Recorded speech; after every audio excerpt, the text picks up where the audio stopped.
Assalamu alaikum all. Today I'm going to be talking about why your net worth rockets after £100,000 for Muslims. Now, there's a lot of videos about this on the internet, but I wanted to give it a Muslim perspective and how we can use this information as Muslims. And the video I really want to talk about is one by Humprey, and it's got some fantastic information. I'm going to talk about the lessons that we can use from it as Muslims. Welcome to Simple Muslim Money, which is all about simple halal investing and personal finance for Muslims. Now, in Humprey's video, he talks about Charlie Munger, who's like really famous. He's like Warren Buffett's right-hand man, and very well known in the investment community.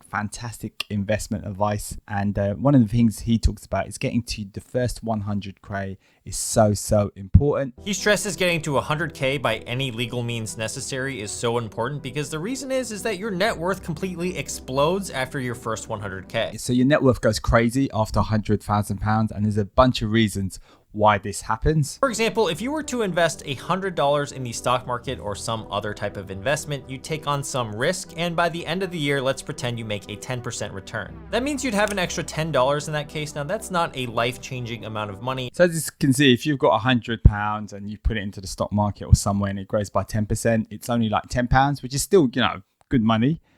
But what happens if you apply that to £100,000? Now, let's pretend for a moment that you had $100,000 invested in the stock market and you got that same 10% return. That's $10,000. So as you can see, growing £100,000 by 10% is £10,000 you're making, which is like a massive amount of money, which would be quite hard to do just by like working and things like that. And this kind of leads us on to a common saying, which is that it takes money to make money. And Humphrey kind of really explains it well, like the reasons why this happens. And we're going to go into it now. Saving up to your first 100K in this case would take you about 7.84 years if you were to save 10K each year and you invested it. But one of the things I want to talk about is compounding. This is like a thing that Muslims kind of commonly get kind of confused about. In particular, I want to talk about compounding returns versus compounding interest. A lot of people get both of those kind of mixed up. As Muslims, we want to avoid compounding interest, which is typically what you get from a bank. However, there are Islamic bank accounts out there that give you profit instead of interest.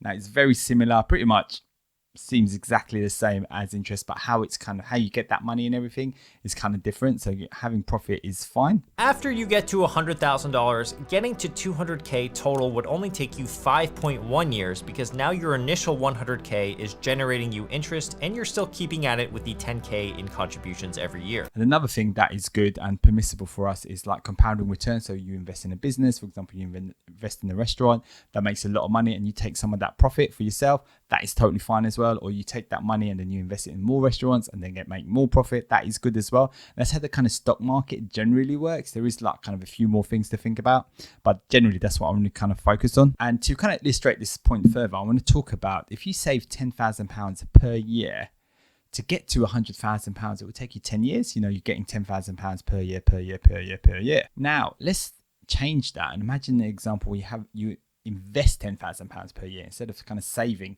£10,000 per year, and you get an average return of about 7% from the stock market. What does that mean? How long would it take for you to get to £100,000? Whereas in the previous case, it would take you 10 years if you're just saving £10,000 per year. How long would it take if you're getting a 7% return per year? In the first 100K, it's 7.84 years, then it's 5.1 years, then it's 3.78 years, 3.01 years, and finally the fifth 100K only takes you 2.5 years. So this shows you that it will take you 7.84 years to get to the first 100K as opposed to 10 years, which is fantastic. And also Humphrey's video, definitely recommend you check it out. There's like loads of good animations in there. He does a really good job with this video. I don't know how he does it. This then leads us to the next question. How long would it take to get to the next 200K? When you finally get to that $1 million mark, it would have taken you 30.74 years with our assumption. So it would actually take you 5.1 years to get to the next 200K. So, the initial 100K took 7.84 years and the next one took 5.1 years. So it's kind of getting shorter. So this is like a really important concept to understand. And, as you get more and more money, it takes less and less time to get to that to the next 100K, to the next 100K. And he does talk about in the video about interest, like it's compounding interest, but a lot of people kind of mix those up and interchangeably use them. Like as Muslims, we can use returns instead, so compounding returns, which kind of works in the same kind of way, but it's permissible for us. Your net worth absolutely explodes after you hit 100K. But even more importantly, it shows you that if we can get to 100K faster than 7.84 years, then we're going to have so much more time for a crap ton of wealth accumulation.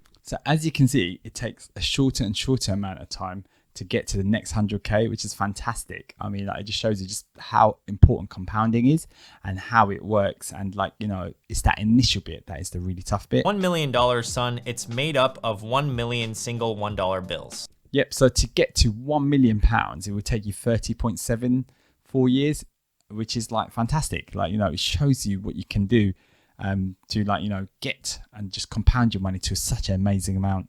This also proves that, you know, accumulating wealth is definitely hard at the start. It's getting that initial capital, getting that initial snowball kind of going, put that money together. It's like super, super important. This is where you can take on continuing classes for certifications. You could try new side hustles or perhaps some freelance work, or you can try to switch jobs if the opportunity presents itself. Another option is to invest your money in stocks, real estate, or any other type of businesses.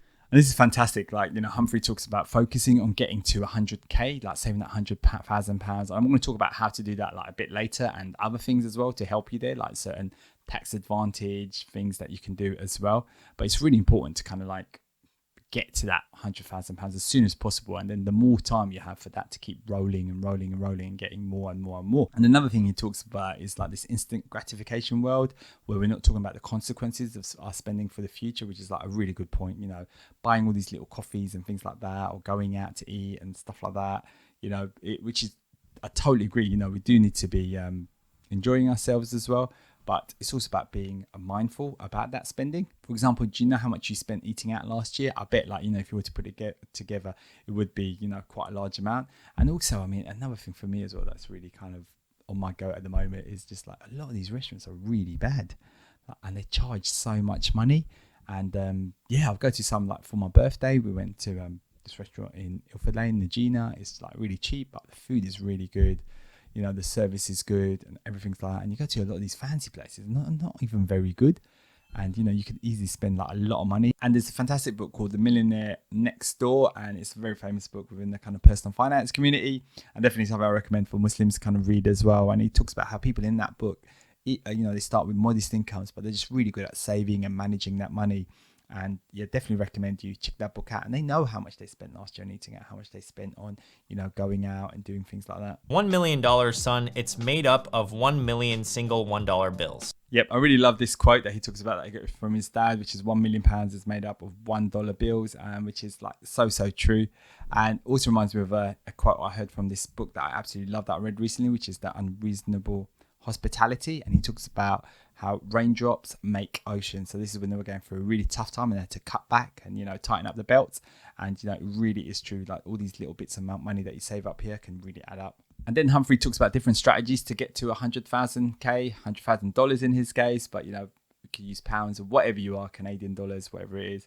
The same principles apply. The first thing he talks about is going on the offense, which is kind of increase the amount of income that you have. And, you know, I really like Ramit Sethi when he talks about how, you know, there's no limit to how much you can earn, but there is a limit to how much you can save. This is where you can take on continuing classes for certifications. You could try new side hustles or perhaps some freelance work, or you can try to switch jobs if the opportunity presents itself. Another option is to invest your money in stocks, real estate, or any other type of businesses. Yep, so it's really good. He's got some really good strategies about, you know, going on good defense. Like for me, for example, I want to build up this whole content creator YouTube channel kind of side business kind of thing, and, you know, which is something I really enjoy doing. So definitely encourage, you know, other people, if you're interested in making videos and content, you know, there is potential there. It does take time to build it up, but it could be anything else, you know, doing side jobs, you know, doing like investing in different companies and things like that.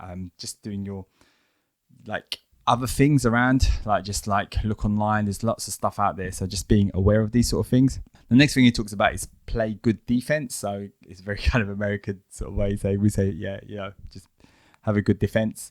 But yeah, which is kind of like thinking about where you're spending your money and how you're spending your money. Actionable items like planning the year ahead, budgeting, and cutting back on some discretionary categories that we might be spending too much money in. Yeah, so he's got some really good ideas for, like, you know, being on the defense. Definitely budgeting is the absolute biggest like key. It just gives you that visibility of what's going on, where you're spending your money, and you'd be surprised, and you have lots of ideas in terms of how to cut back money. And just naturally your kind of behavior and awareness will kind of just make you want to spend less money. I find that I'm not eating out as much because I know how much I'm spending now, and I'm thinking, oh no, that's not actually worth it. Number 3 is to maximize the efficiency of the dollars that you do have. Next thing he talks about is maximize the efficiency of money, and that is so important. In the UK, this is about utilizing your pensions, your ISAs, all of these sort of tax advantage kind of wrappers that the government provides you because they want to encourage you to save.